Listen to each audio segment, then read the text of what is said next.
Welcome to Monza, everyone. It's Sunday for the International GT Open, round number 4 of the 2020 season. My name is Chris McCarthy. Thank you very much for joining us. 60-minute race coming up for you. It's going to be a cracker. If it was anything like yesterday, then it's going to go by very quickly. I can assure you that. A brilliant race yesterday. We made history the first time we had a Bentley stand on the top step of the podium. More about that later. Team Lazarus winning on home soil.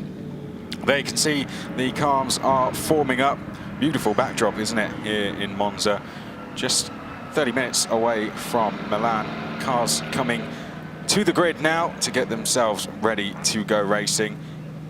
15 minutes away from the lights going green here in Monza. As I said, it was a really good race yesterday. We had on the top step of the podium Fabrizio Crestani and Yannick Mettler. They put a Bentley on the top step for the first time, and they won very convincingly as well. Considering this season they've had, regular viewers will know that they hadn't been on the podium coming into this round. One of their cars hasn't even finished, but they were on the top step. However, on the top step today could very much be this car, the Teo Martin Motorsport car, the championship leaders of Enrique Chavez and birthday boy Miguel Ramos celebrated his birthday yesterday. Let's see if they can end his birthday weekend with some champagne on the top step. They're going to be on the front row.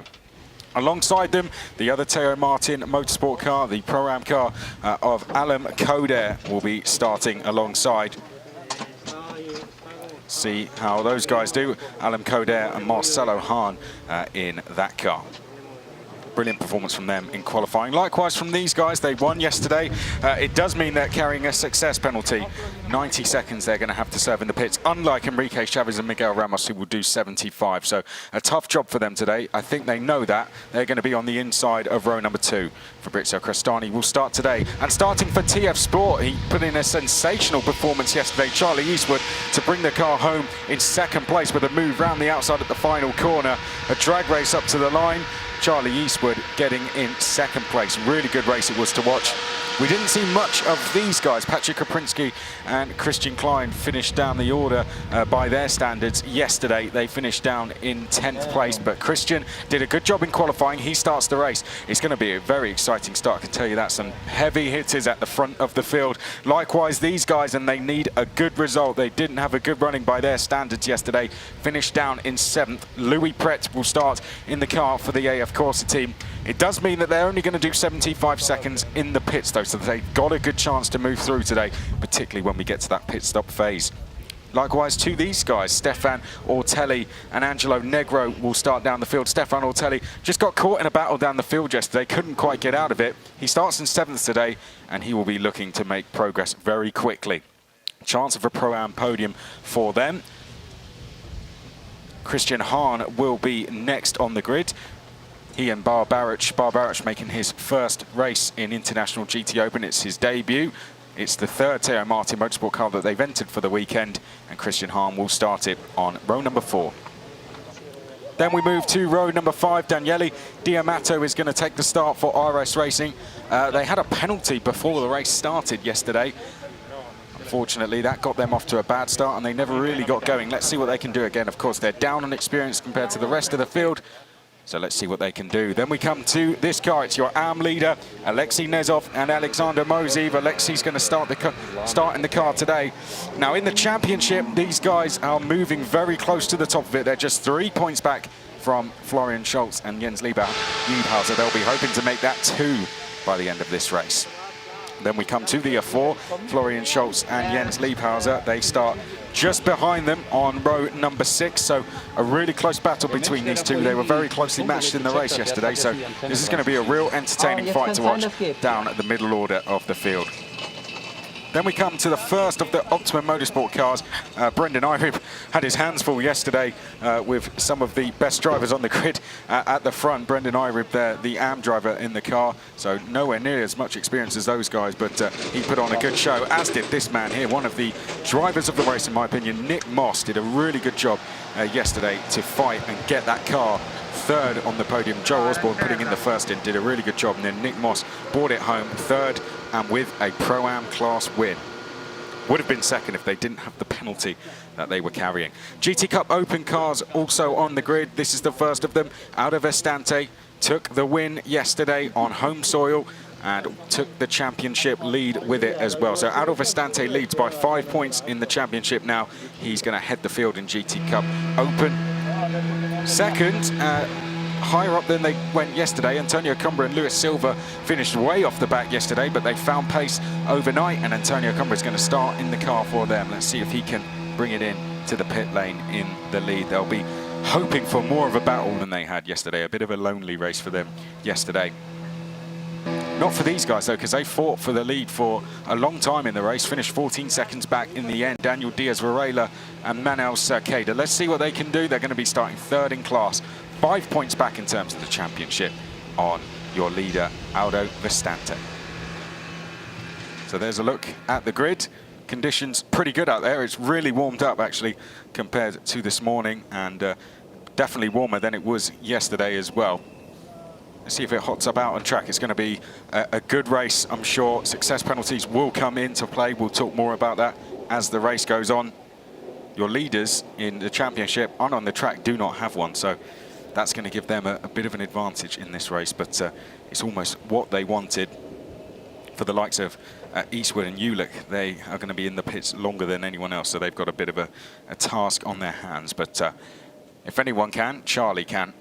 Let's look back at the highlights from yesterday then. So Yannick Mettler led them away from pole position. Sitting in the green and black there, that was Joe Osborne trying to get his way through into second place past the AF Corsa car, and he would. This was the moment that the TF Sport car made contact with the McLaren, and everyone else just about getting through safely. It got a bit congested. Stefano Coletti, who's ahead of us there, he picked up damage, unfortunately, and would be straight into the pits. This was the battle in GT Cup Open Europe. Auto Vestante going down the inside of Manuel Cerqueda. He would go on to win that class, that potentially the race-winning move. It was all going off behind, though. Brendan Irib here trying to hold off 3 drivers, one of them being Charlie Eastwood, who made 2 moves into that corner, and a corner later, he would go through into third place.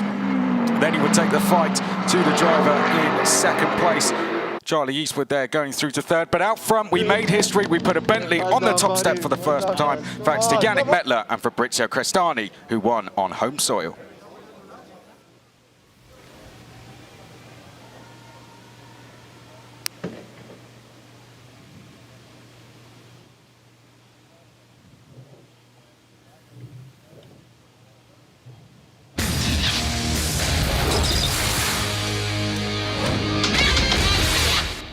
Race number 2, very close to getting underway.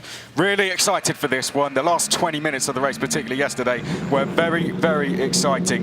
And I'm sure this one is going to be just the same. Let's tell you the order they're going to start in, though, before we have the green light. Enrique Chavez is going to be on the front row. Alan Coder, his teammate in Pro-Am, will start alongside. Then we move to row number 2, Fabrizio Crestani, your winners yesterday on the inside of row 2. Second place yesterday, starting on the outside of row 2. Charlie Eastwood will pilot the car for the first stint. Then we go to row 3, second in Pro-Am classes, Christian Klein, Louis Pret. They need a good result to keep in this championship fight. They start on the outside of row 3. Row 4, Stefan Ortelli and Christian Hahn. It's going to be interesting to see how those guys go in the first phases of this race. 2 guys that like to overtake. Then we have Daniele Diamato starting on row 5. Alexei Nezov second in the championship in AM, but leading the class here today. Florian Schultz will be hoping to change that, though. He is second in AM and 11th place. Brendan Irib down in 12th place. And a busy race for him yesterday. Likewise for Nick Moss, who went on to finish 3rd overall. Auto Vestante looking to do the double on home soil in GT Cup Open Europe. And behind him, 2 drivers that will want to change that in Antonio Combra and Daniel Diaz-Varela. The drivers have been set off. There you can see the safety car leading them round, the number 59 at the head of the field, Enrique Chavez. We're building up then this round number 4 of the season. We're into the second half now. After this, in just a few weeks, in fact, we go to Spa-Francorchamps in the middle of October, and then at the very end of October / start of November, we end the season at Barcelona. Been fantastic to have had the opportunity to travel around with the championship, particularly in these times, and it's good to have the racing still going on. The championship working incredibly hard to bring this action to you, and I have to say all the efforts are definitely paying off with some of the racing we have seen. Not just the organisers, but likewise the teams putting in just as much effort just to get to the events, and when they are here, I'll tell you what, they're putting on a good show for us spectators, aren't they? Anyone who watched the race yesterday would know that. We've had great races all season. Red Bull Ring didn't disappoint. One of the races at Paul Ricard was one of the best races I maybe commentate on. A really brilliant race it was at Paul Ricard, and Hungary was another good one as well. It's no dull races this season, to say that with complete honesty. But Monza, we all love it. Very quick track. Lots of straights, lots of slipstreaming, lots of places to overtake. On board with a car that definitely suits this track, the Bentley, as proven yesterday, went on to win. But it wasn't just all about the car. It was from the off. The Lazarus team were fighting hard.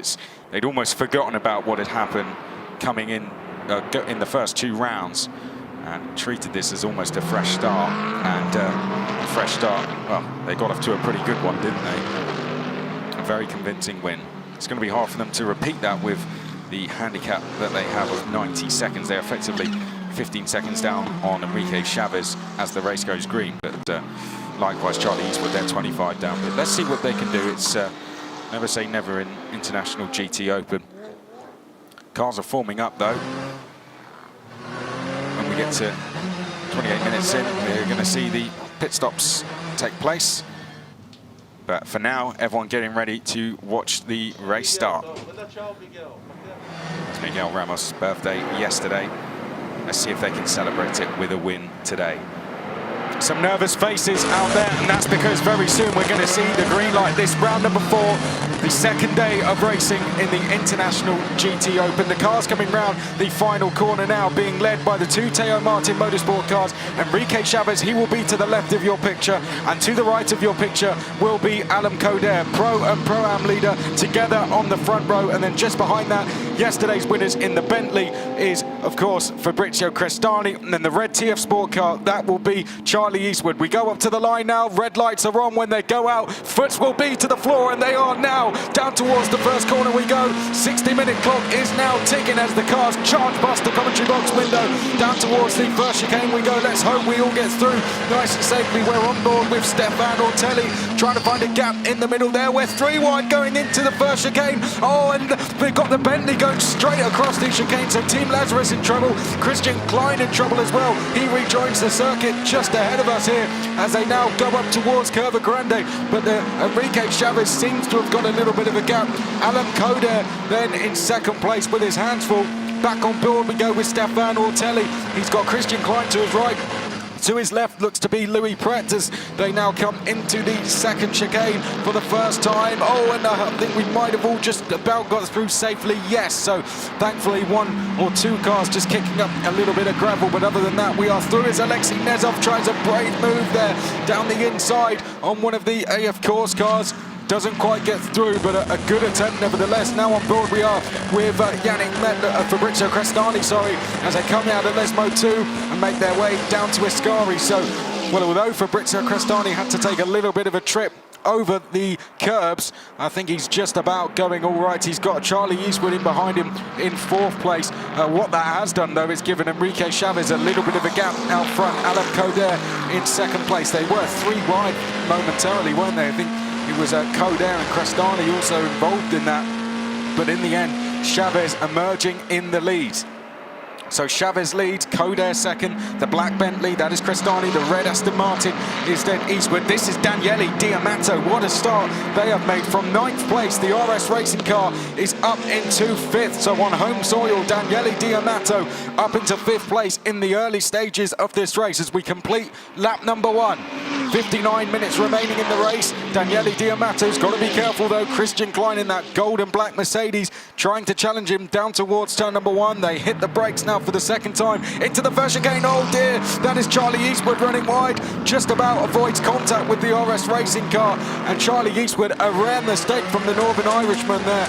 Just got his braking a little bit wrong, and now he might be punished for that because he's got the RS Racing car just behind him. This is the view from Stefan Ortelli, who is about 3 places back from this. There you can see with the lights on, that is Eastwood, the red Ferrari there. That is Daniele Diamato in the background. The white Mercedes you saw, that was Alexei Nezov trying to get down the inside of Stefan Ortelli, and did so successfully. So good move from Alexei Nezov as he gets himself up into 8th place. But this second train of cars being led by Charlie Eastwood into Lesmo 2 now. This is Alexei Nezov in the white Mercedes there. A little bit further back, these are the two Optimum, one of the Optimum Motorsports cars. They're being separated by the Teo Martin Motorsport car as they now make their way downhill. So it's Irib, Hahn and Moss in that order.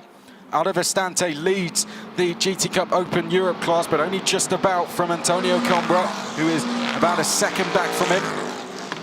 Over Ascari now, all the cars filing through. So I say just about, it's a little bit bigger than I thought. So 2 seconds he's brought that gap up to now. So good driving from Vestante. There is Antonio Combra, who kept him very honest in qualifying, but currently struggling in the early phases of this race. Daniel Diaz Varela likewise struggling to keep up with Antonio Combra. But we still have pit stops to do, and that is often when those changes can flip on their heads. Chavez goes across the line to complete another lap, and his gap now 1.1 seconds over Alam Coder. Crestani a further, only a further second back. Sorry, there you can see the Bentley just getting a little bit out of shape. Oh dear, that's Daniele Diamato getting it a little bit wrong. Christian Klein is now going to close in on him. This is the onboard view from Stefan Ortelli.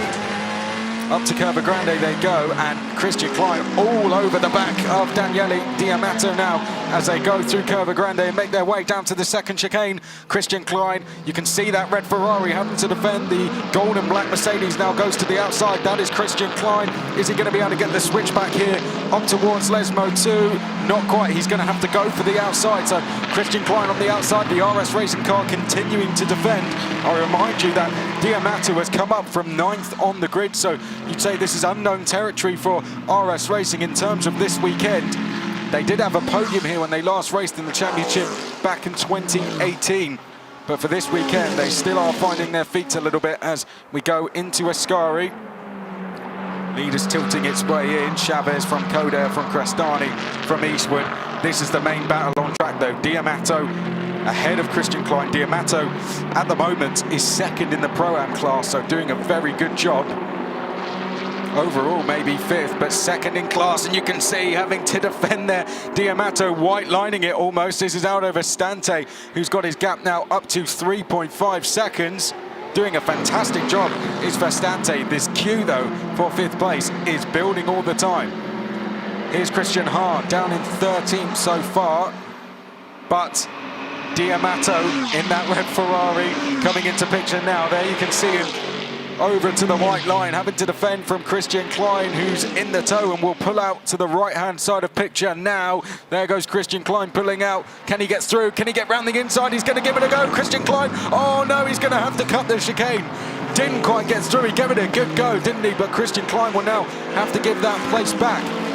The only risk you do with doing things like that is picking up damage, so he's got to be careful, but it was sensible in the end to back out of it. Christian Klein has given the place back, but he's now put himself under pressure. Louis Pret in the AF Corsa, which is challenging for the championship, is now going to challenge for position down into the chicane, but Alexei Nezov in that white Mercedes goes round the outside. Oh, what a move! The AM driver there, Alexei Nezov, going round the outside of a race winner in the Pro class this season, and Alexei Nezov, turning into one of the stars of the show here, gets himself up into 7th place. Stefan Ortelli we go on board with now. He's staring at the back of Louis Pret. They just can't seem to get going this weekend. This is down where they finished yesterday, and overnight they haven't seemed to have found pace. The two Optimum Motorsport cars are now together. Diamato in this red Ferrari still defending. Here's now the 2A, of course, the cars together in Pret and Ortelli as they make their way out of Ascari and down towards the Parabolica. Great onboard shots here of Stefan Ortelli. Down towards Parabolica, turn 1.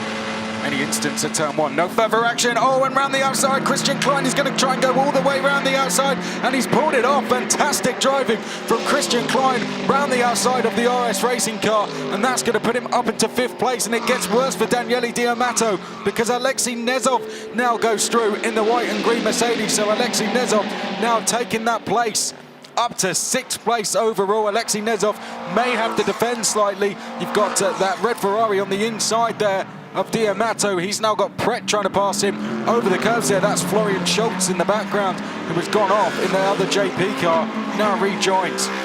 Now that's the car second in AM as it rejoins, but this side by side, this is Louis Pret going around the outside of Daniele Diamato, who may be carrying a problem here because Daniele Diamato slowing down. Up in the distance, so I can see Alexei Nezov going to the outside of Christian Klein. Side by side now, a switchback move for Alexei Nezov. Can he get it done on the exit? Not quite. Christian Klein defending, and Christian Klein is going to hold on for the time being. Through Lesmo 1, now up towards Lesmo 2. The AM driver here, Alexei Nezov, well, doing an absolutely brilliant job. Wouldn't look out of place in a pro car, would he, at the moment, Alexei Nezov, with the performance he's putting in. Charlie Eastwood looks to be closing in on Fabrizio Crestani. That gap is down to 0.7 of a second, but this, the main focus on track. Daniele Diamato there is now having to defend once again from, this time, Florian Schultz, who we saw make that mistake at the turn 1 chicane. Then behind that, we have Christian Hahn, who has got past Brendan Irib, has dropped the 2 Optimum Motorsport cars, and is now going after this battle for 9th place. Through the Parabolica, this on lap number 5 now.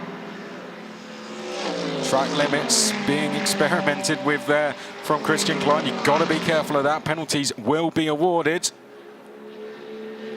Down the start-finish straight, Alexei Nezov, we can see there, been getting all the TV time, but in the background you can see that is Stefan Ortelli. Is it involved in that? No, this is Florian Schultz trying to make a move on Diamato and not quite able to do it. Runs over the curb and is going to have to get that place back. So Florian Schultz on the exit will have to allow Daniele Diamato back through. Daniele Diamato is going to be on the outside here as they make their way around Curva Grande.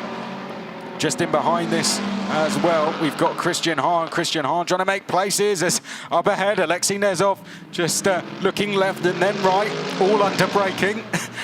Don't know how he's keeping that car under control. Oh, in the background, we're having some changes, but we'll focus on where we're looking for the time being. Alexei Nezov still trying to get past Christian Klein here as they go up towards Lesmo 2.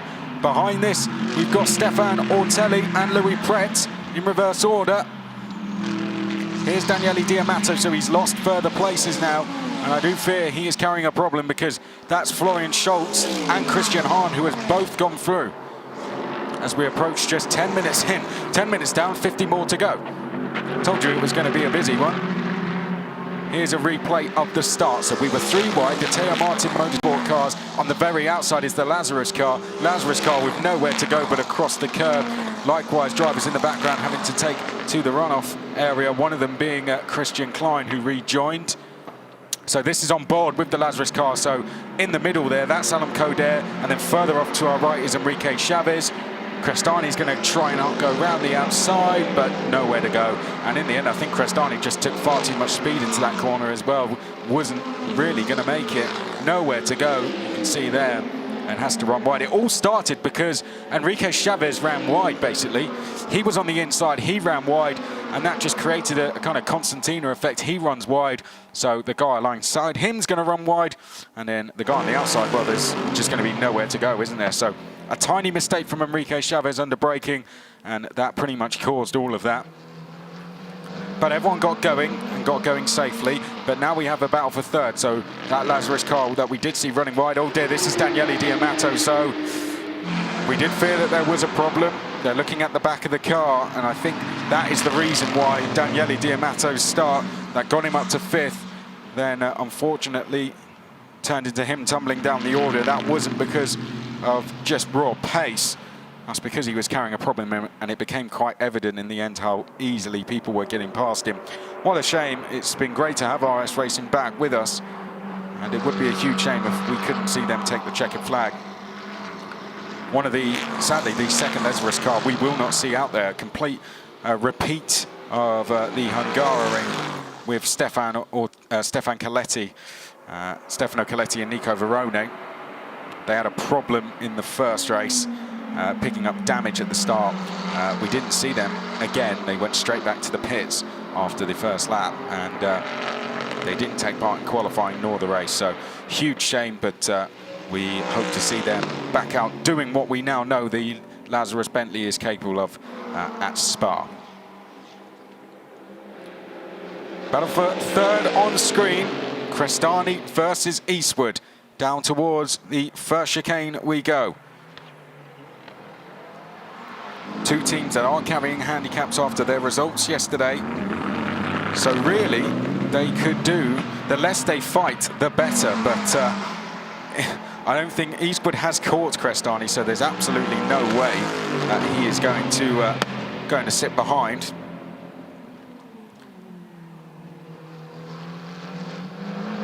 Now towards the second chicane, and Crestani holding off Eastwood. But Eastwood looks like he's lining up a move, if not this lap, potentially the next one. Nezov still crawling all over the back of Christian Klein as well. Down towards Lesmo 2.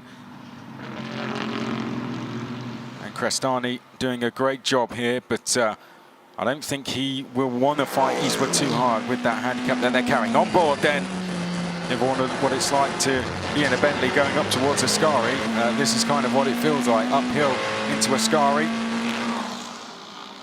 Great views from that Bentley, I have to say. I've said it before, but it has turned into perhaps my favourite car in the series. It's a real big fan of that. Enrique Chavez and Alan Coder turn into Parabolica. Shortly they'll be followed by these guys, and up in the top of picture you may have seen Christian Klein having to defend from not just Nezov, but Nezov, Pret and Ortelli. So he's got his hands full.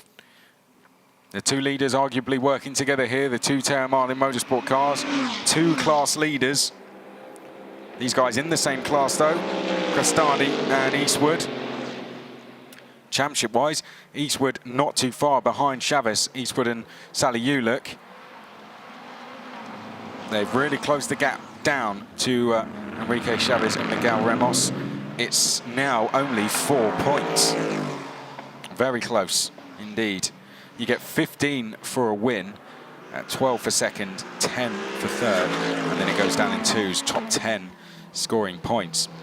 So at this current stage, 15 points would go to Enrique Chavez. The Eastwood car would get 8, so it would open up again to around 11 points. Nevertheless, that would be very close still. It would be a little bit more than what it was coming into this round, but still close. But there's a long way to go. There's 45 minutes to go, and there is a very good chance that Eastwood could get through and reduce that deficit by getting past Fabrizio Crestani. And there's every chance that these two could start fighting as well. I highly doubt it, but you never know. Once we have the pit stops as well, that's always where we see things change. This is the stage of the race where things are just settling down a little bit. I can't say that's the case for the battle for 5th up in the background.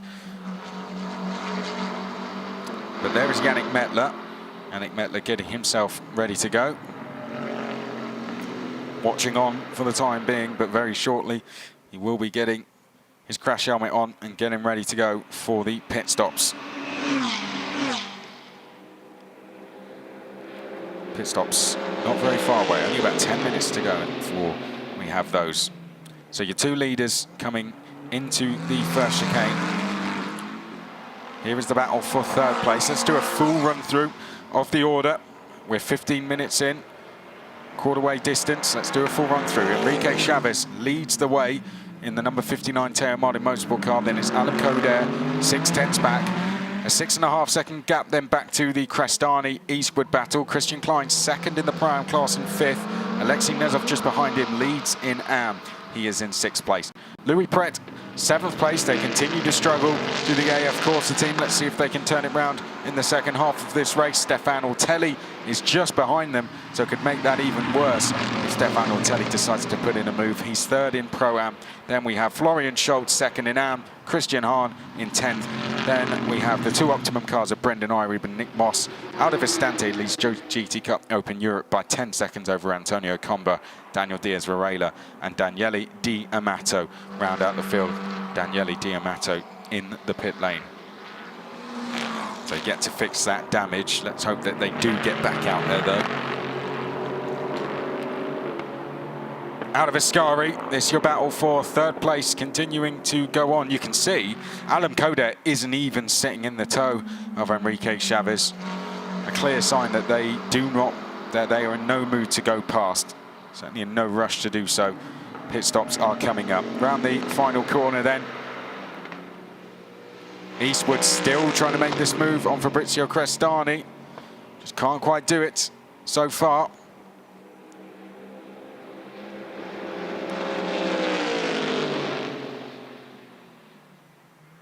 Down towards the first chicane. We're really not far away, just over 5 minutes, 5.5 minutes to be exact, until we have the driver swaps. This is the great battle though. This is your battle for 5th place. Christian Klein ahead of Alexei Nezov. Then we have Pret and Ortelli. They make their way out of the first chicane now, up to Curva Grande. 3 sets of battles going on here within the top 8 positions. We've got your battle for the lead, the battle for 3rd. Then behind that, a 4-way battle for 5th place. All going off. If you look away from one battle, then you know something's going to happen in the other. It's one of those situations, isn't it? Out of Lesmo 1, up towards Lesmo 2. This is where Charlie Eastwood seems quicker. But once we hit the straights, that Bentley just seems to have the legs over the Aston Martin, as being proved here. Look, you can just see it pulling away a little bit, going down to Ascari. So Eastwood struggling to make a move currently. And Crestani, though, I mean, I say he's struggling to make a move, but Crestani took that car home to victory yesterday. Did so by 34 seconds, so, you know, he's not going to be easy to get past, is he? Let alone even keep up with. This is a good battle, though. Here we go. This is Klein, Nezov, Pret and Ortelli in that order. They make their way into Parabolica now. We pick up Stefan Ortelli, who currently sits at the back of it in the number 48. Very soon the pit lane's going to get very busy, and that's when the race becomes a little bit confusing for about 15 minutes. Into the first chicane. Look how evenly matched they are. I mean, if you had to guess how evenly matched they were, it probably wouldn't be too far away from that. Oh no, but kicking up the gravel there. That's Sela Ulick. He's watching on. His teammate Charlie Eastwood, and just kicking up the gravel a little bit there was Fabrizio Crestani. That may just open up an opportunity here for Charlie Eastwood as they go down towards the second chicane. You can see the gap has now come down as a result of that, and this is where Charlie Eastwood is quicker. Through this second chicane and through the Lesmos, this is where Charlie Eastwood seems to have the legs on Fabrizio Crestani. Still unable to get through, and the plans will now be being made, if they haven't done already. Why? What do we do? When do we come in? Do we come in early, or do we, you know, split the race in half, or do we do it at the end? Those are usually the 3 options, but they can quite easily change. You've got to work out, of course, where you're going to come back onto the track. If Crestani comes in, does that mean Eastwood stays out, or do you follow him in? These are the options that you will be weighing up. Chavez and Coder in that order still. They now tilt their way into Parabolica. Everyone's so evenly matched out there. 2.5 minutes to go until we get to the pit stops. When that clock in the top left of your screen hits 36 minutes, that's when the pit stop window will open. Just getting a little bit out of shape there was Crestani. Charlie Eastwood might be getting a little bit closer now. You can almost not see Charlie Eastwood, how big that Bentley is as they come down towards the first hairpin. We have a little look back now. This is Louis Pret, who sits in 7th place. Back to the battle for 3rd. No changes as Charlie Eastwood almost pushing Fabrizio Crestani through the first chicane. You can see out of the first chicane, pushing him along. Charlie Eastwood, how can he see where he's going when he's in behind that Bentley? Must be very difficult just going off where he is. Sometimes I think he's pulling out of the toe just to see where he is as he makes his way into the 2nd chicane. Can he get the switch back and get into Lesmo 1? Yes, there's a small mistake. Here's an opportunity now for Eastwood. Crestani running just a little bit wide. He might have dirty tyres now for the next couple of corners, but I think he's just about done enough to save it. Good driving in the end in terms of the recovery for Crestani there, just to hold off Charlie Eastwood, who would have pounced if that opportunity come up. Didn't quite have the legs in the end to do it, but came very close. These guys are now 10 seconds back from Chavez and Coder. And going past traffic, that for the first time in the race, that's Daniel Diaz Varela they just went past, who's 3rd in GT Cup Open Europe. In terms of your gap between Vistante and Silva, it's basically what it was at the line yesterday.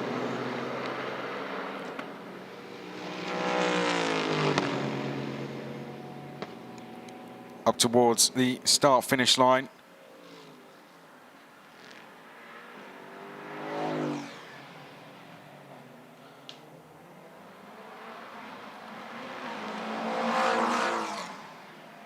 Round Curva Grande, now we go.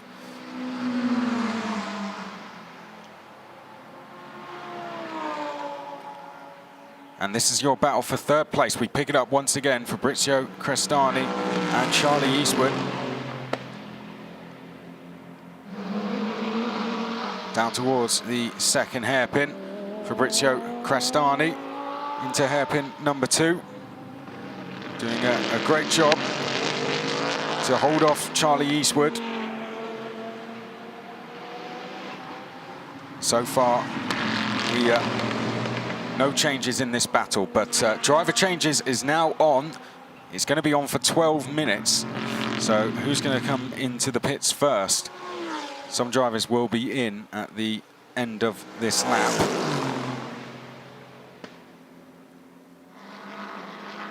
Some drivers will wait until the final moment. We've had a warning actually for Nick Moss in the 72. Track limits at turn number 10, so that is actually coming out of Iscari. Well, I say if you run track limits there, you've probably slowed yourself down more than anything, but that is just on the exit there, so that's probably have gone onto the sort of escape road. I guess that's where that is. Now, Nick Moss has actually gone past Brendan Irib, so that's a change that's only just happened. Into the pits, Miguel Ramos. So your race leader, championship leader in. Number 59 pulls into the pits. Miguel Ramos, it was his birthday yesterday. He's going to jump in.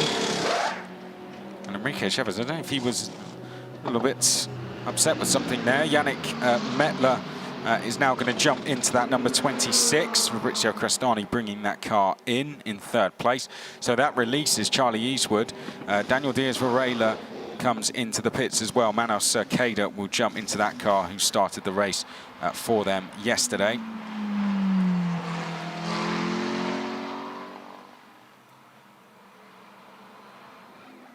Alan Coder leads the race now for the time being. So Joe Osborne jumps into the Optima Motorsport car. He did a great job yesterday, did Joe Osborne, fighting for the lead overall at some stages until the Bentley got away, but he was 2nd overall when he brought that car in. Abrill's going to jump in for Pret, so the pit lane very busy. Around half the field have come in, so pretty busy pit stops. You'd have to guess the ones that have stayed out will remain out until pretty much the end of it. As I said, there's tends to be two routes you go. You either come straight in. If you're a Pro-Am team, essentially, if the Am driver's out, then you come straight in. If the Pro driver's out, you stay out. If you're the Pro team or the Am team, it can go either way, really. I think it just depends how things are going.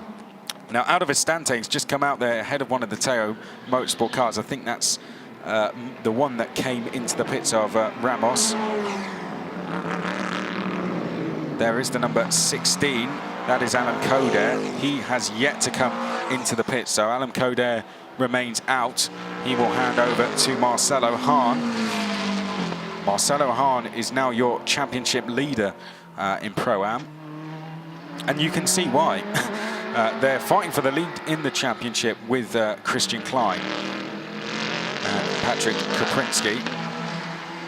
The points difference between the pair, only 4. And I say Marcelo Hahn and not Alan Coder, because Alan Coder, this is his second round this season. Marcelo Hahn has shared that car with a couple of different people so far over the year, but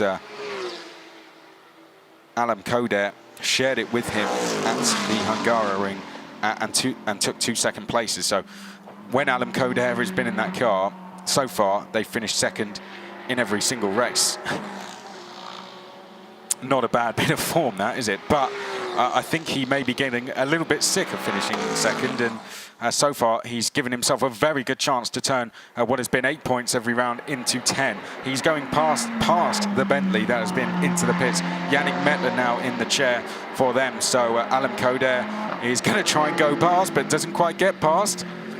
That is a Pro car, of course, that's ahead. It is a lap down, though, having been to the pits. Alan Coder trying his best. I've just seen out of Estante into the pits to the right of screen, so he comes in. Charlie Eastwood yet to come in to hand the car over to Sally Ulick. Christian Klein, when he comes in, he will hand it over to Patrick Koprinski. Nezov yet to come in, Ortelli likewise, and Schultz. Christian Hahn hasn't come in either, so the top 7 to the left-hand side of your screen are the cars that are yet to come in. And there is space being left there on the inside, but that could be argued as a more defensive line from Yannick Mettler here. Behind him is race leader Alan Coder, but this is the car that was third coming in to before the pits started. Alan Coder doing his best to get through. All these two are doing is delaying each other. Right, this is second in Am now into the pits. Jens Lieberhauser will jump in. Florian Schultz gets out. Halfway through the pit stop phase. 6 minutes now remaining. As we go on board with Yannick Mettler, and now ahead of him, that is Alan Coder. So the race leader has now got ahead. He's not only the race leader, but leader in Pro-Am as well. And this isn't actually bad for Yannick Mettler. You know, Alan Coder with the pace he's showing. He is a Pro driver. You have to remember that. As, oh, this is getting busy, isn't it, out on circuit?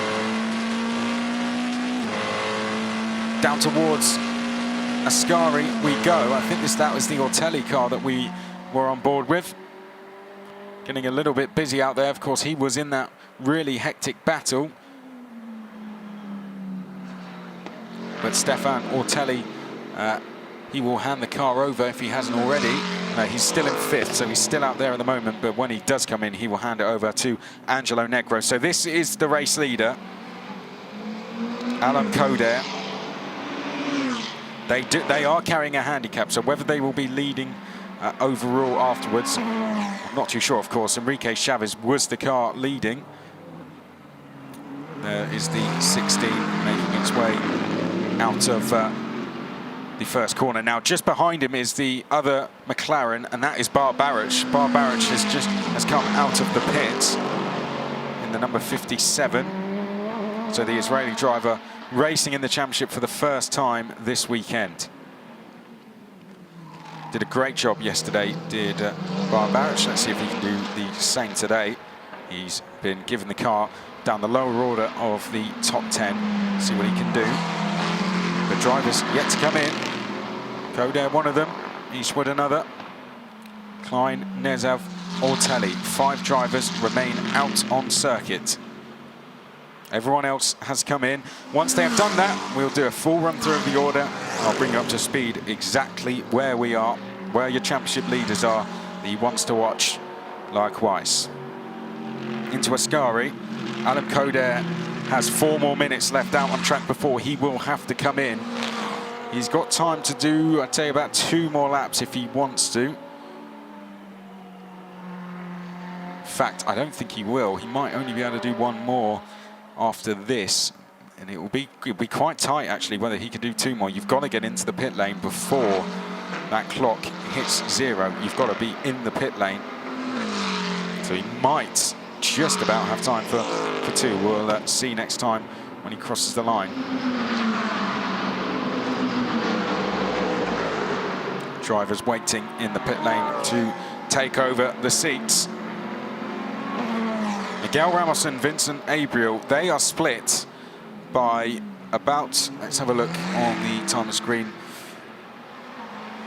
not a huge amount. This is by 19 seconds, so that is the difference between Miguel Ramos and Abriel. Of course, Miguel Ramos, his birthday this weekend. In comes Stefan Ortelli. He's now coming into the pits. Angelo Negro will jump in, so Stefan Ortelli jumps out. Pat on the back, good luck, sir, and Angelo Negro will jump in.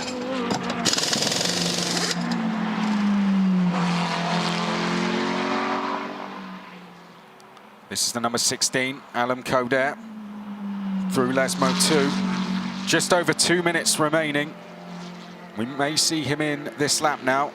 Stefan Ortelli has come in. 4 drivers yet to pit. They are the first 4 in the standings.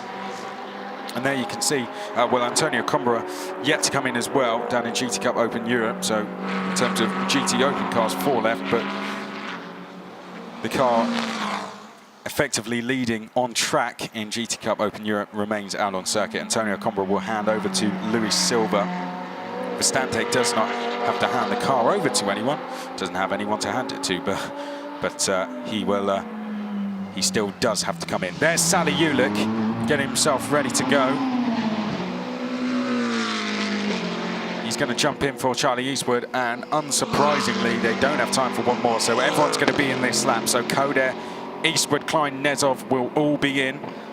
I can see Alexander Moseev there in the green and white suit, getting ready to jump in.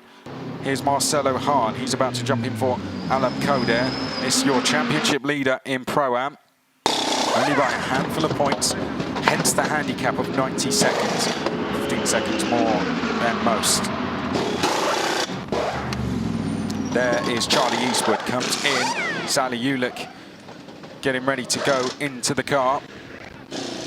Out goes Charlie, in goes Sally. Let's see what he can do. They were in that fight with the Lazarus car. They are in the pits for pretty much longer than anyone else, given their results over the last couple of races. 100 seconds, so a long stop in the pits. That's 25 seconds more than anyone else, so it's fair to say that Sally has been given a bit of a task on his hands. But Charlie bringing it in a good position for them. Let's see what Sally can do. You don't win Le Mans by luck, so see what they can do. They're thinking more championship, though. It's not you're not going to go and win every race to win the championship. The best they can do now is get as many points as they can and keep the gap close to Enrique Chavez and Miguel Ramos. They've dropped it to 4 points. So damage limitation for them in this race. That's going to be the aim of the game. I think they'll know they're not going to go and win it, but it's all about just trying to concede as less points as they can.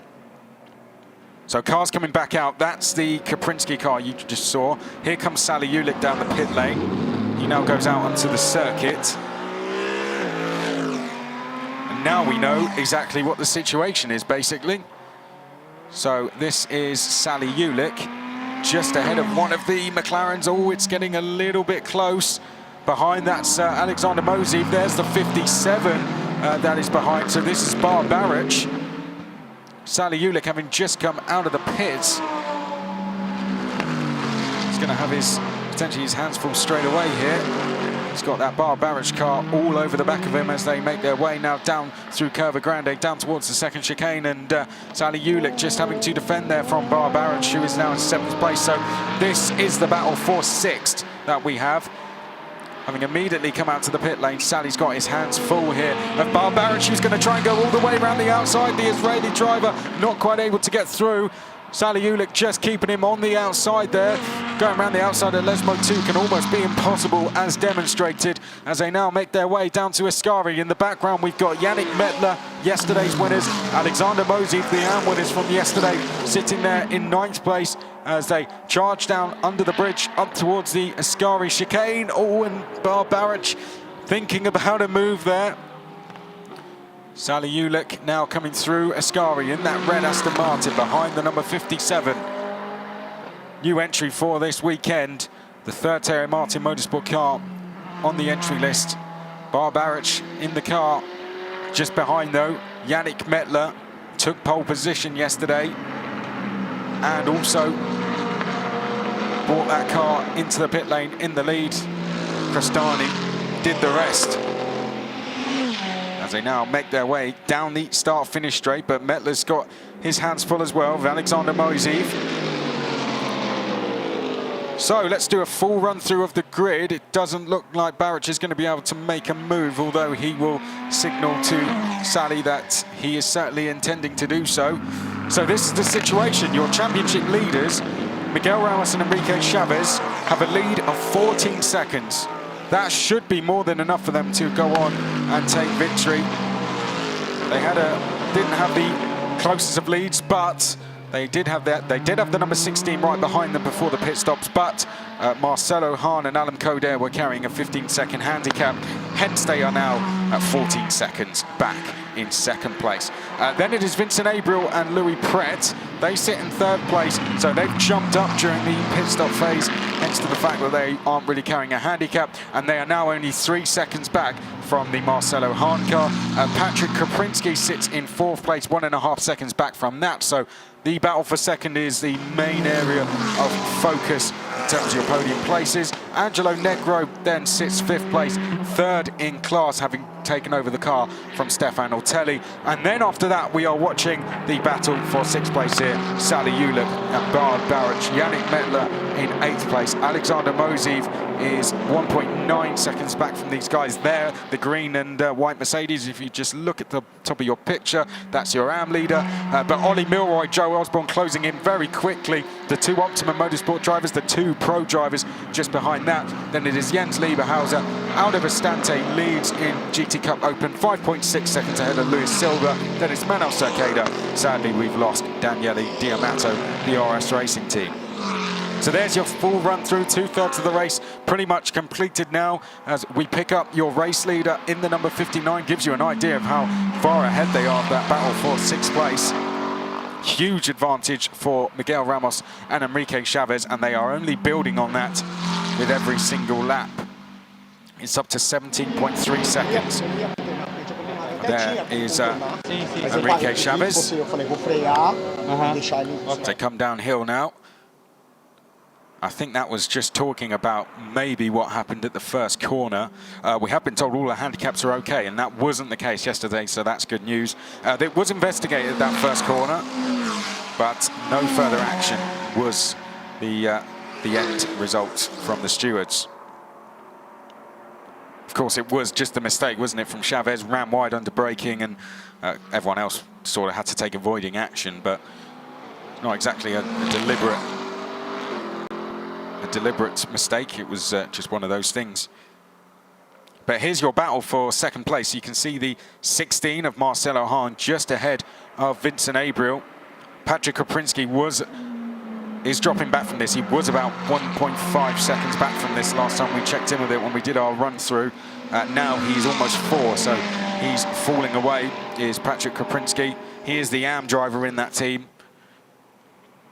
Marcelo Hahn, having been given the car, doing the best he can to hold off Vincent Abriel, but it seems only a matter of time, doesn't it? Abriel closing in very quickly. Now, Ollie Milroy, the first of the Optimum cars, has closed in on Alexander Mosiv, so there's going to be a change there. Barbaric continues to pile the pressure on Sally Ulick. Yannick Mettler 1.7 seconds back from them. He's going to be doing his best to get involved as well as we make our way down towards the second chicane. Less than 20 minutes to go now, so we're getting towards the end phases of this International GT Open race. This is where the battles really start to erupt, this one being one of them. Abriel versus Marcelo Hahn. That AF Corsa, though, has really struggled when it comes to overtaking. At times it hasn't struggled for pace, but in terms of making overtakes, it has just struggled, unfortunately. Just don't seem to have the straight line speed on the other cars out there. And that was proven yesterday when the car of Abriel and Pret was just stuck behind the Optima Motorsport cars for a number of laps. The number 7 car just couldn't get through, and that's nothing against Optima Motorsport. That's more, it was a case that other cars got past him and that car, and then he still didn't get past. But he's about to make a move, is he? No. Into the final corner, had a look, but that suggested that they were struggling a little bit. But running wide there, Marcelo Hahn is going to quite literally open up the door and say, come through. And Abriel's going to say, thank you very much, into second place. So move isn't fully completed yet, though. You can see down the straight, there's just an example of the legs that the McLaren has over that Ferrari as they go down towards the first corner. Abriel's going to have to do this one under braking and does so. Move complete. So good job. Uses a bit of curb to help slow the car down. And Abriel absolutely nailed that one. Looked very quick on the exit as well. So through they go. And Abriel into second, but 20 seconds behind the Teo Martin Motorsport car. Doesn't seem possible, does it? You're going to have to be, you never would have thought how I'd work this maths out, but you're going to have to be over a second quicker each lap at least to close it down. Oh no, that's Sally Ulick facing the wrong way. Now, you only assume that he's had contact with Bar Barrage. Sally Ulick stuck at the first chicane. This could be a safety car. If he can't get that car going, that's in a pretty dangerous position. So I wouldn't be surprised if we see the safety car on standby. I hope Sally Ulick can get going. Right, this is it. So Sally Ulick is the car at the front of this. He turns into the corner. Oh, he's just been T-boned, hasn't he? The number 57 has just clattered straight into the side of him, having a battle of his own. Oh, there you can see Bar Barrage has just got it all wrong into there. And Sally Ulick, the innocent victim in that one. Let's hope that they can get going again. It's already gone under investigation, and the safety car has been deployed. So safety car is out. That's bad news for Miguel Ramos, your championship leaders, with 20 seconds. The safety 20 seconds lead. The safety car has now been deployed. I can see it out the commentary box window, just getting ready to make its way out onto the circuit. But this means for Miguel Ramos that that gap is going to be diminished. There might be some cars between himself and Abriel, depending on what lapped cars were between them. But his lead is going to be naught. Now you can see the yellow flags, safety car boards are up, and we will now go behind the safety car whilst that Aston Martin gets cleared. A real shame that, considering how good a race that those guys had yesterday, finishing in second place with that drag race up to the line. A real fantastic battle to watch. But sadly, Sally Ulick's race hasn't lasted very long. Just T-boned through that first chicane. Now the car has, I think, been moved. I certainly didn't see it in the middle of the chicane.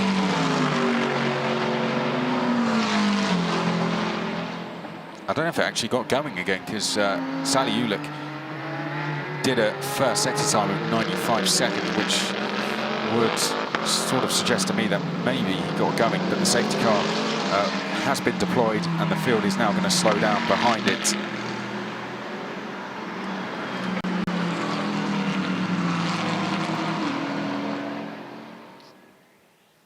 So, this is going to be exciting, isn't it? The whole field is going to bunch up and we're going to have an effective 15-minute shootout. Aldo Vestante is the car that's leading them up to Ascari here, by the way. He is your leader. Works out quite nicely because he is your leader in GT Cup Open Europe. But he's going to have the same situation because Lewis Silva was closing the gap down to Aldo Vestante. Here's another look at it. So to the left, that's Barbaric. At the head of the field with the headlights on is Sally Ulick. He gets it all wrong. Tags Sally Ulick. Round she goes. There's another look at it. You can see Sally Ulick minding his own business, turning in, and then bang. That would have been a bit of a shock to the system, that. And in avoiding action, one of the other cars going through, the other car that was involved in that battle just goes straight through and takes out all the bollards with it as well. And that is the reason for the safety car, I can tell you. So there needs to be repairs done to that. So we need to put that the runoff area there where those boards are. That's why we've been brought out the safety car. So indeed, Sally Ulick thankfully did get going, but we have to repair those, and it looks like they have very quickly, the marshals once again working very quickly, and they have put those back in place. We need them there so the cars slow down if they take avoiding action, as just demonstrated. So cars now slowing up. There we can see them in formation. Leading them is Miguel Ramos, Vincent Abriel second in this queue, Marcelo Hahn third in this queue, Patrick Kaprinski fourth. So top four all together. And there is Sally Ulick, lost 60 seconds through that first sector as a result of that incident, but gets going and will just about be able to catch the pack in time, I think. So has a chance to make his way back through the field. He's going to be in 12th place. Let's go through the order then. So Miguel Ramos is first, Abriel second, then we're going to have our three Pro-Am leaders all together. And don't forget, we've got a fight for the championship lead going on there. Marcelo Hahn is going to have Patrick Kaprinski just behind him, and they're separated by just 4 points in the championship. Then we have Angelo Negro behind that, so your top three in class all together. Barbaric, who was involved in that incident and is under investigation, will be in sixth. Yannick Metler, yesterday's winners, have a chance now to make their way through to a potential overall podium. Ollie Milroy is in 8th place. Watch out for him because he was absolutely flying before the safety car came out. Alexander Mosiv leads AM, but is going to have second in AM. 2 places behind him, which will be split by Joe Osborne. Again, another to watch in the latter stages of this race. Then we'll have Jens Lieberhauser. Sally Ulick is on his way to catch these guys up. He's going to be in 12th. And then we'll have the GT Cup Open guys, and they've gone already.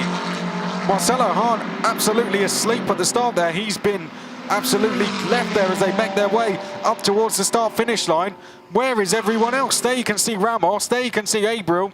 And there, at last, goes Hahn and Kaprinski. So Ramos catching everyone out with that restart there. Not Vincent Abriel though. Vincent Abriel right behind him, trying to look up the inside as they go down towards the first chicane. Oh, and Abriel in the end having to take avoiding action as they went through the first chicane. Here is Yannick Metler battling away with the likes of, let's see, we've got one of the Teo Martin cars in there. Oh, and that's the number 48A, of course, a car going across the runoff there. That's Angelo Negro, who's running in 5th place, and he's picked up some damage in the process. So Negro's got to be careful. We've got the 57 of Barbaric going around the outside here of Yannick Metler. This is 4th position. They are fighting for 6th place. 5th place is Angelo Negro. Just ahead is now Yannick Metler on the inside of Negro. Negro locks up, has to go straight on. So Negro could be carrying damage to that car. So Barbaric has emerged in the lead there in the 57. Here is the Bentley then of Yannick Metler. Ollie Milroy is now the car just behind. He is now in an effective 7th place as they make their way in towards Lesmo 2. Joe Osborne, his teammate, just behind him. Then we have Jens Lieberhauser. Here is your battle for the lead then. Final 10 minutes to go and it's all going off here at Monza in the International GT Open. Round 4, race 2. Take your seats because it's going to be a great final 10 minutes. Battle for the lead, absolutely electric. Then here is the midfield battle, which involves the likes of Metler, Milroy and Osborne. Looking to the inside there, Vincent Abriel, they could really do with a win, and they have a chance to take it. They've been given a chance to win in that Ferrari on home soil. What can they do with it, though, as we go up towards the start-finish line? We've got the birthday boy ahead, celebrated his birthday, Miguel Ramos, and will want to do it in style. There's the 2 Optimum Motorsport cars. The orange and green cars are the 2 Optimum Motorsport McLarens, 2nd and 3rd in class. and 7th and 8th overall as we go in towards the first chicane. This for the 28th time now. Well, you wouldn't guess we just had a safety car, would you? The field split up there.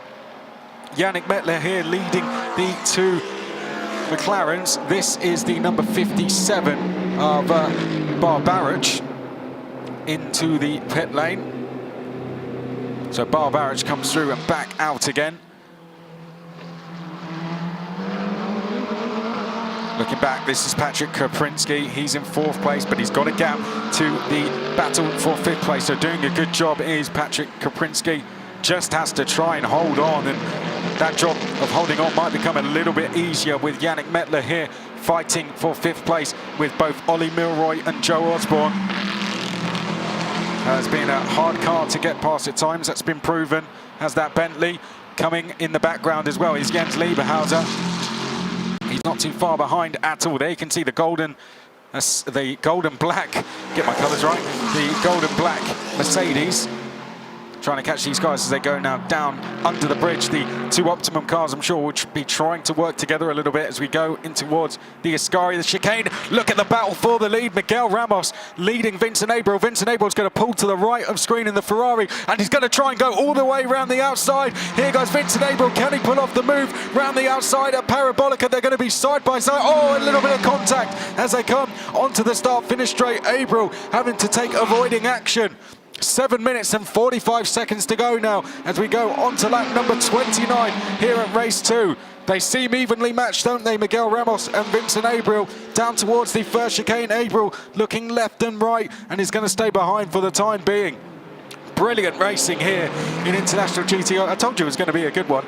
So far, so good. It's living up to expectations. Marcelo Hahn in 3rd place. He's only 4 seconds behind. So if these guys decide to battle, Marcelo Hahn isn't too far behind. Patrick Kaprinski is then just a couple seconds behind him.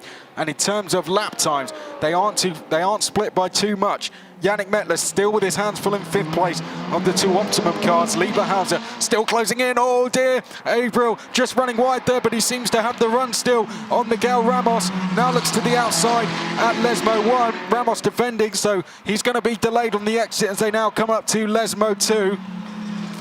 Through second Lesmo, and this was where Abreu started to get very close last time, and he's very close this time as well as they now go downhill under the bridge at the Ascari chicane. Uphill we go, and Abreu is going to try and look to the outside. He's not going to do it there. Oh, he still tells the dummy. Can he get to the inside? Not quite. Ramos left him a little bit of space. Good driving as they now come out of the chicane, make their way down towards the Parabolica. Are we going to see take 2 in terms of a move around the outside? I wonder. Abreu, if he gets the chance, he'll certainly give it a go. Abreu, Ramos just trying to do anything he can to break the toe, and this time Abreu not close enough to make a move, so he's going to sit behind as we go round the final corner to make our way onto the start-finish straight. Ramos leading Abreu as we now head down the start-finish straight, approaching the final 5 minutes of this race, and it is absolutely neck and neck for the lead. McLaren versus Ferrari. Who is going to emerge as the winner? Ramos leading Abreu, these two fighting for the lead in the championship. Oh no, Abreu locks up under brakes, almost goes into the back of Ramos there. It's very close, isn't it? Abreu just locking up there and was doing anything he can, was weaving just to try and not go straight into the back of Miguel Ramos.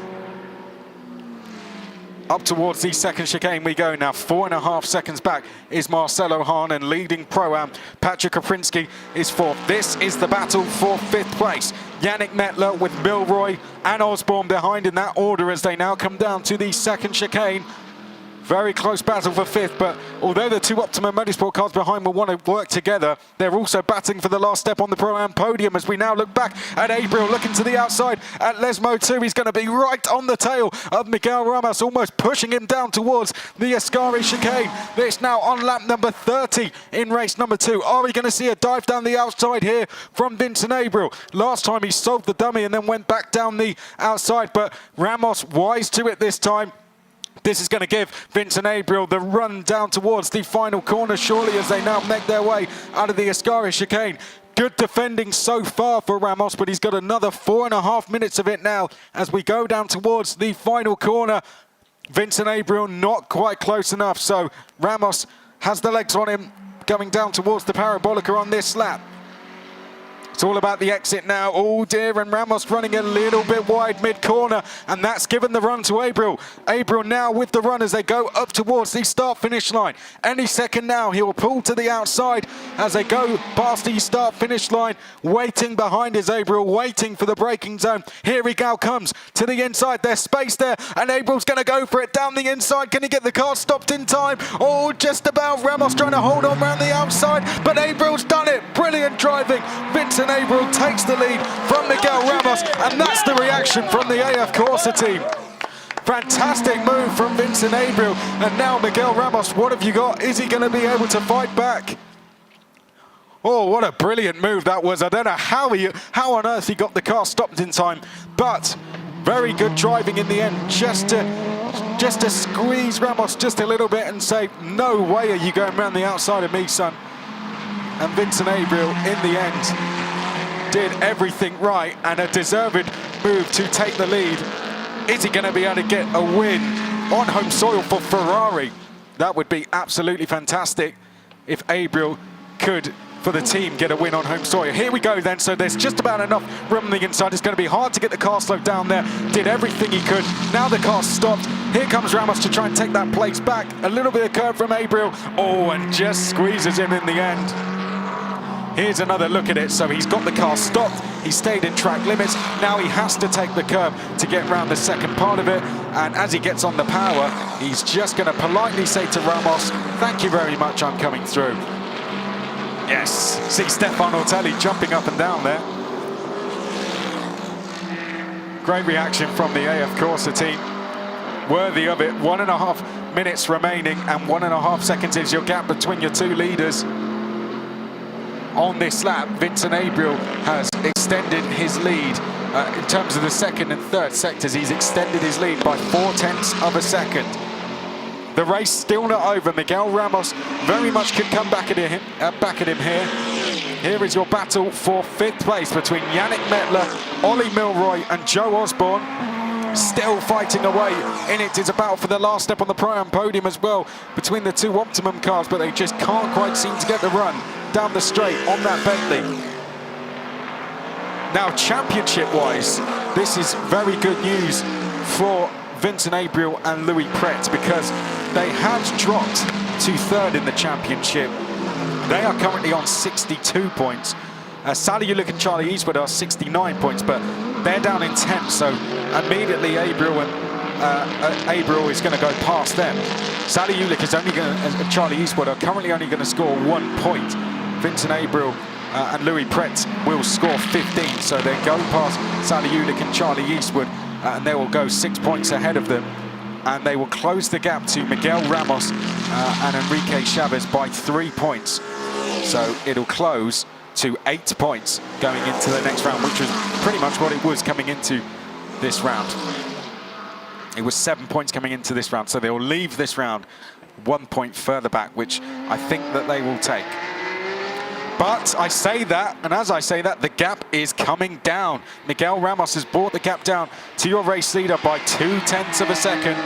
We are approaching the final lap of the race now. The cars are making their way through the final sector. They will be coming around the final corner very shortly to start a new lap. Here is Luis Silva. He's 3 seconds back from Manuel Cerqueda, who is up into 2nd.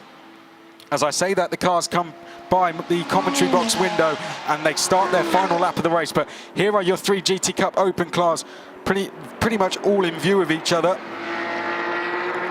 That is the 48 of Angelo Negro, down in 12th place. This is Manuel Cerqueda, 2nd in GT Cup Open Europe. But final lap, and the gap has come down by 0.4 of a second. Miguel Ramos really closing in on Vincent Abriel, so the race is far from finished yet. Vincent Abriel has got to keep a clean pair of heels on this final lap. Miguel Ramos throwing everything he can at it. Another 0.3 through the first sector. Miguel Ramos is closing in as we go through the final lap here at Monza. Abriel, has he just about got enough in the tank? Ramos doing everything he can as they go through the Lesmos for the final time.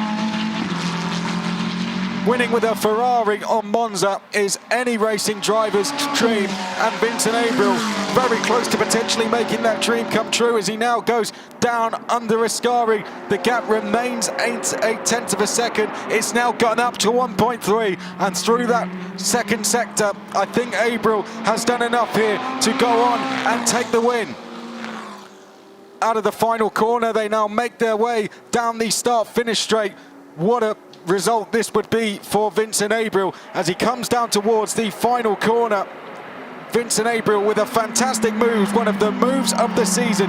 Looks like he's about to secure a race win for AF Corse at Monza, just like they did back in 2015. Up to the line, AF Corse are going to win in Monza. Vincent Abriel will take the checkered flag. Fantastic result from the number 17. Vincent Abriel wins in Monza. Miguel Ramos and Enrique Chavez will finish in second place, and Alan Coder and Marcelo Hahn will win in Pro-Am and finish on the overall podium. Patrick Kaprinski and Christian Klein finish fourth and second in class. Yannick Mettler and Fabrizio Crestani finish in fifth, and rounding out the Pro-Am podium will be Ollie Milroy. Brilliant stuff for Ollie Milroy in that number 7. He and Brendan Irie round out the Pro-Am podium. Joe Osborne and Nick Moss will finish in 7th place. Lieberhauser takes the win in the AM class. He will extend his championship lead by a further point over Alexei Nezov and Alexander Mosey. Sally Ulick in the end, he and Charlie Eastwood recover to round out the points in 10th. But coming around the final corner, he's going to do the double on home soil. Aldo Vestante, it's another win for him this season, and 2 wins at Monza. Fantastic driving from Aldo Vestante. Had to put up with that safety car to do it, but Aldo Vestante kept cool under pressure, and he takes the race win. Manuel Cerqueda and Daniel Diaz Varela will finish in second. Luis Silva rounding out the podium. Well, take a breath. What a fantastic result that was. Your winner is going to be the AF Corse of Vincent Pret. Vincent Abriel and Louis Pret. That's what they should be called. They take the win. AF Corse took the win here back in 2015, and they are on the top step once again. Fantastic driving from them, from Vincent Abriel, Louis Pret. They win. Ramos and Chavez second. Hahn and Coder, your Pro-Am winners. Then it's Kaprinski and Klein, Crestani and Mettler, Irie, Milroy, Moss and Osborne, Schultz and Lieberhauser AM winners. Nezov and Moiseev, Ulick and Eastwood, after being tagged, finished down in 10th place. Then it's Baruch and Hahn after their drive-through. Ortelli and Negro. Aldo Vestante wins GT Cup Open Europe. Diaz Varela, Cerqueda, our second. Combra and Silva third. Sadly, Diamato and Vezzoni did not finish the race after an incident earlier on. They retired in the end after picking up some problems. So, championship-wise, I did try and work it out, and I think I worked it out just about correctly. Chavez and Ramos lead by 8 points. Sally Ulick and Charlie Eastwood, despite that result, are definitely not out of this one. They're 15 points back. Then it's Marcelo Hahn in 4th. Klein and Kaprinski, 5th place. Nick Moss is in 6th. You can see just how close Hahn, Klein, Kaprinski, Moss are. It's just about that close in Pro-Am as well. But there is your winners. It's all about AF Corse today. Vincent Abriel and Louis Pret taking the win. What a move it was as well to take the win. I'm sure we're going to hear all about it in post-race interviews.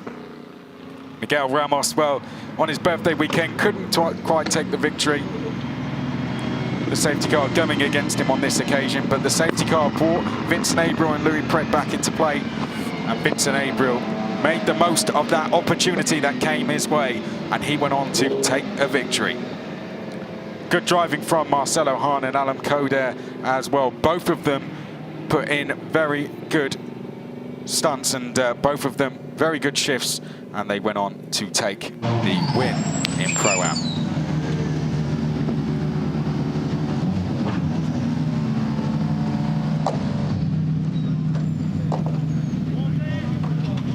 So there is your race winners, Vincent Abriel and Louis Pret. Vincent Abriel jumping out of the car. Louis Pret there. Great stuff from the pair of them. That win must feel good. for the team as well, particularly. But when you do it like that, with a move like that, for a racing driver, that's a very good win. And great to see Miguel Ramos shaking hands there. Enrique Chavez likewise. A good race from the pair of them. They put on a really good show, so I think both can be happy. And championship-wise, that's a very good result for Miguel Ramos. In terms of, you know, the drivers that were closest to them, Sally Ulick and Charlie Eastwood, they've extended the gap over them. And damage limitation in terms of Vincent Abriel and Louis Pret. So good driving from Miguel Ramos in the end.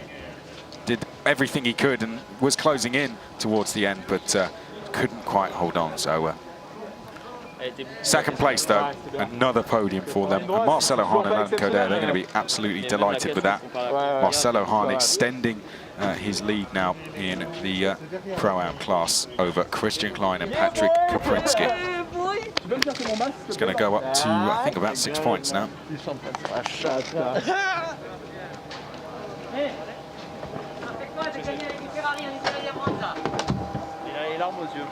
Celebrations all round. Let's remind ourselves of the top three then before we hear from our winner.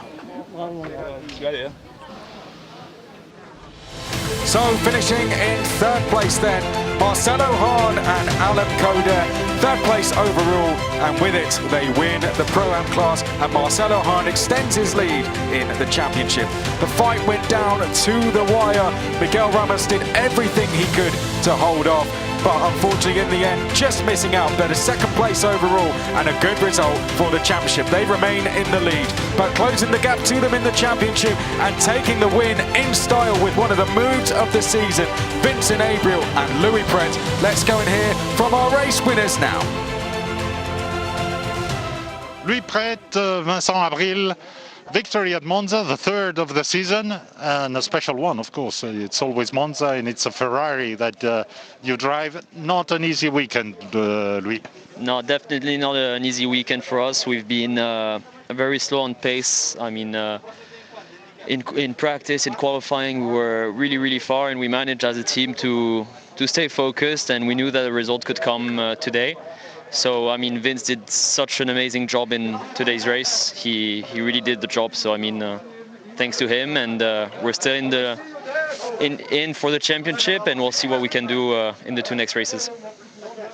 Vincent, the safety car helped a bit, but still, you had one car to pass.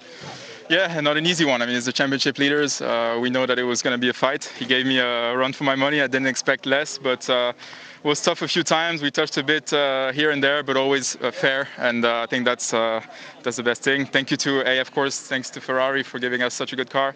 And yeah, as Louis touched upon, we had a difficult weekend. On pace, we were definitely not there, but we managed as a team to stay focused and executed at a high level. So I'm very happy for all the team that stayed focused today. Well done. Thank you. Good job. See you on the podium. Brilliant job from Abriel and Louis Pret. Likewise, Miguel Ramos and Enrique Chavez. Brilliant racing, all one. Let's go and hear from Aldo Vestante now. Aldo Vestante, second victory of the weekend, and really looked like you had fun, especially after the restart, attacking some of the GT3 cars.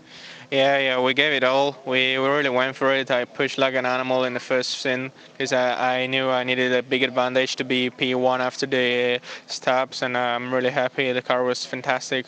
Good strategy, good team. Everything was in line today, and we brought it home. Second victory, like two victories in a weekend. Yeah, cannot wish for much more. No, you can't, and it's good for the championship. Well done.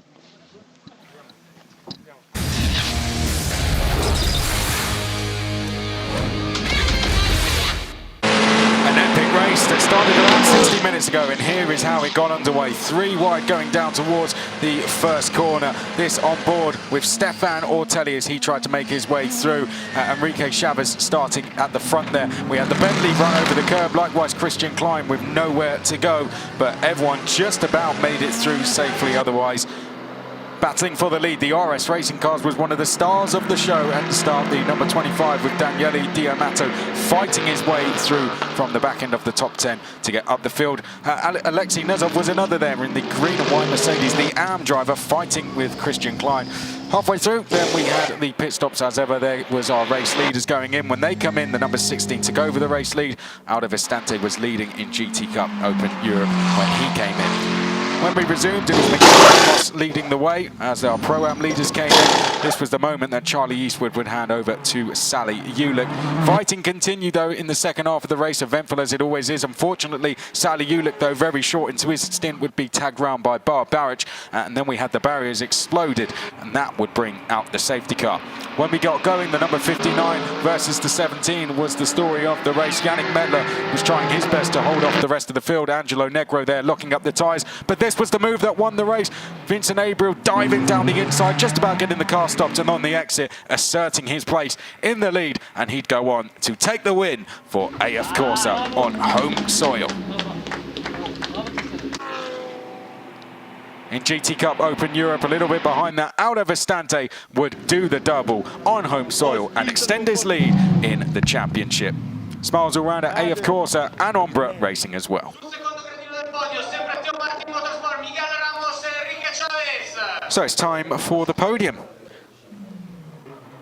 This was the move once again. Look at this. So this was the race-winning move. Let us know what you think of it online. I thought that one was a very good move as they came around the final corner. That is the moment Abriel won the race for AF Corsa.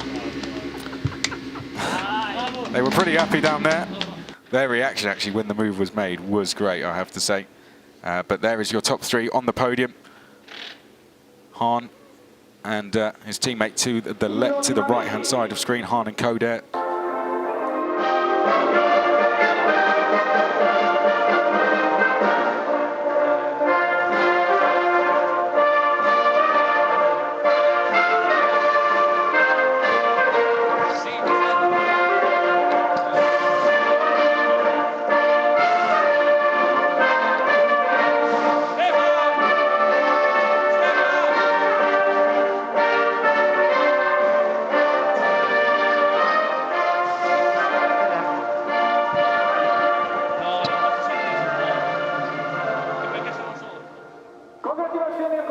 Italian national anthem playing out for the AF Corsa team here at Monza. No better feeling than that, I'm sure, when standing on the top step.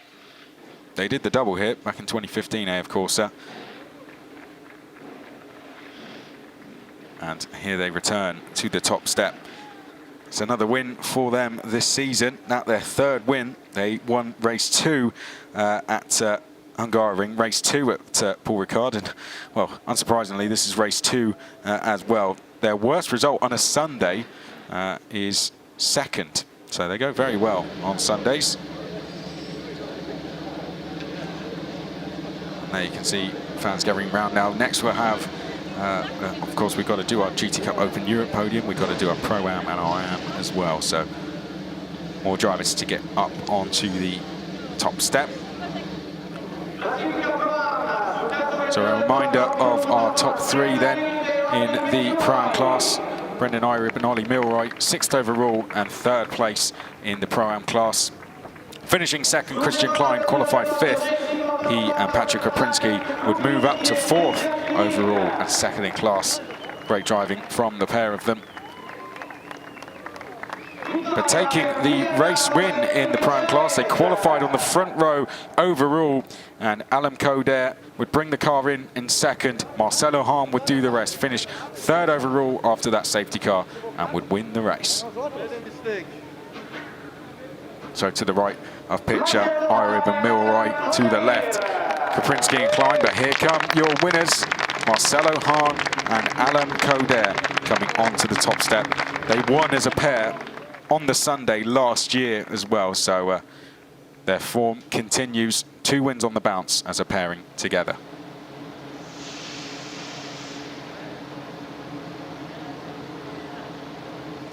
Great stuff from all 3 of them. Trophies will now go aloft. Lots of pictures taken, and Marcelo Hahn and Alam Coder, they raced well together around here. 2 on the bounce. They'll certainly go for a hat-trick next time we're here.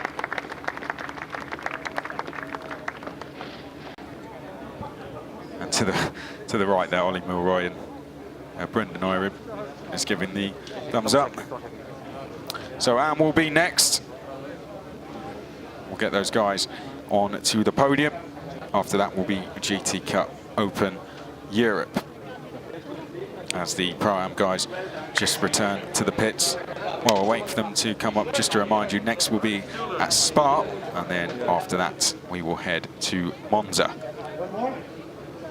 At Monza? We're at Monza, Barcelona. Sorry, it's been a long race. Not in that way, in the sense that a lot happened in that race. So I'm struggling to remember my own name at times. Let's remind you who finished where, though. This is your winner, Jens Liebhauser and Florian Schultz, taking the race win in Am. Brilliant drive from the JP Motorsport car, so they get, it's kind of 1-1 now between Alexei Nezov and Alexander Moseev, who are on the left of screen there. Jens Liebhauser and Florian Schultz taking the race win. Good driving from them. This championship battle is going to go to the wire. There's no doubt about that. 4 races remaining over 2 weekends. As you can see, it's very hard to tell sometimes who's going to walk away with the win. There's no clear favourites in either class. It's going to be fantastic racing to the end. GT Cup Open Europe, podium to come, and then we will close the show here at Monza for International GT Open round number 4.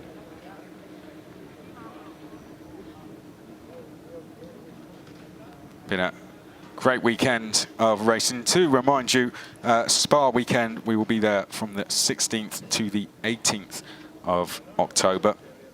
And then the very last weekend of October / first weekend of November is when we will go racing at Barcelona. So over the next month, we will close out the show in International GT Open for 2020. A great start to the second half of the season. First half finished pretty well with Red Bull Ring. So here's how they finished in GT Cup Open Europe, finishing in 3rd place, Antonio Combra and Luis Silva. They finished quite close in the end, only 3.4 seconds back from these guys here.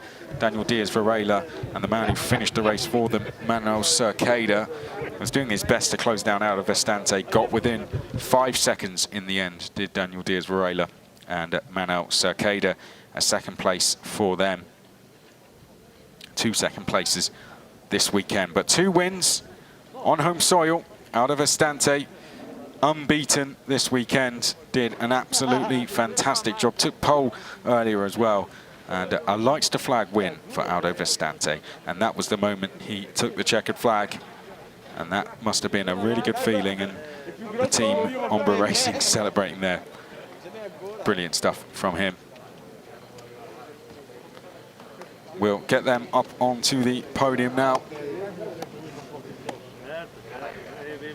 Our 3 GT Cup Open Europe drivers. Of course, they will be with us at the next round as well. This is their 3rd of 5 rounds. And they will be at both Spa and Barcelona. So here they come, Antonio Combra and Luis Silva. Oh, mind your head. They make their way out onto the podium. 3rd place for them this weekend. Antonio Combra, Luis Silva make their way out onto the podium. Wasn't quite able to get in that fight for the lead this weekend, but nevertheless, they found a lot of pace overnight, so that's good news for them going into the next round. And to the left there, Daniel Diaz Varela and Manuel Cerqueda. And Aldo Vestante stands on the top step of the podium.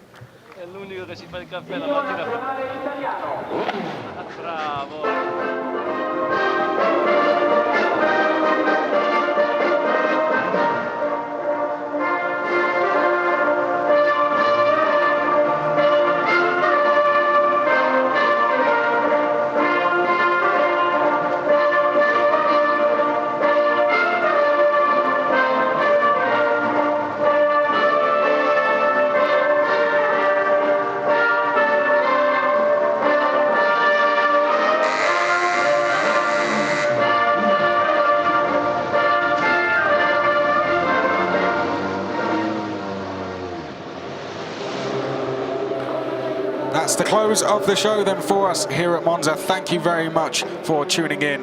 Hope you've enjoyed the racing. I certainly have. Been absolutely fantastic. You don't have to wait much longer for our next round. Next, we'll be out at Spa-Francorchamps for round number 5 from the 16th to the 18th of October. I've been Chris McCarthy. Look forward to seeing you at Spa.